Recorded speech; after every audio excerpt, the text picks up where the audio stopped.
I want to talk about animal sacrifice. Animals have negative attributes within them that need to be sacrificed. We all have these animalistic traits, these things that need to be sacrificed and gotten rid of in our lives, burned away by the holy fire of God. And this is what the meaning of sacrifice is for animal sacrifice. The animals also have a lower DNA. In a way, they are closer to God, and in another way, they're further away from God than the humans. So, when we eat the animals, we are taking in the negative DNA, the part that lowers us away from God. We are becoming more animalistic and more beastly when God created us to be more exalted when it comes to the spiritual things, connections to God. So, each animal has negative characteristics. Like the pig has sloth, maybe. I don't know. I haven't done much research, but each animal has negative characteristics that need to be sacrificed. The bull is aggressive, maybe lazy. The pig is maybe lazy and greedy, slothful, gluttonous.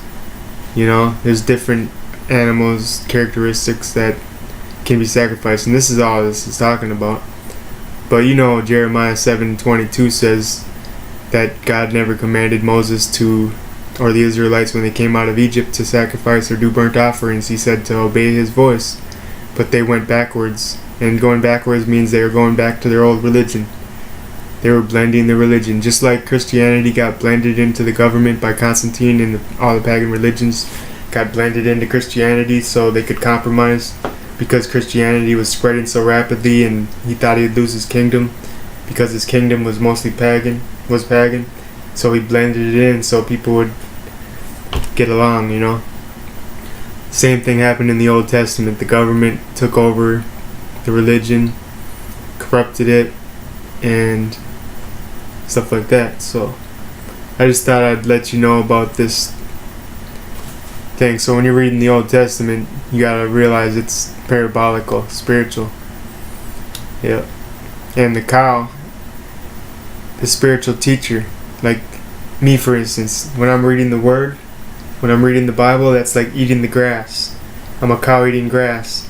And then when I'm teaching right now, I'm giving you milk out of my nipples, right? And when I really want to serve God and really want to sacrifice myself to God, I kill myself spiritually. I do not live for myself anymore. I'm fully for God. Then I chop myself up and I start feeding steak, something that you can chew on, some major mysteries, some serious spiritual teachings. That's the symbology of sacrifice. So do your best with the power of Christ, to sacrifice all the negative animal characteristics within you. If you're not vegan, stop eating animals, because you're bringing in that animal DNA into your body and you're lowering your nature. You're corrupting your nature with the animal DNA. Okay, may Jesus make this real to you as he made it real to us and many others. There's about 7% of the world vegan right now, and I'm hoping it will spread. We need to stop this Holocaust, show mercy to his creatures. It says in Proverbs, it says the godly man considers his beast the wicked, but the wicked man even his mercies are cruel. We need to show mercy to these animals. Okay?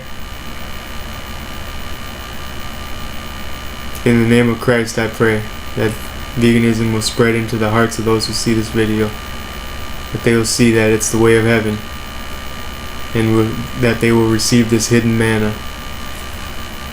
Amen.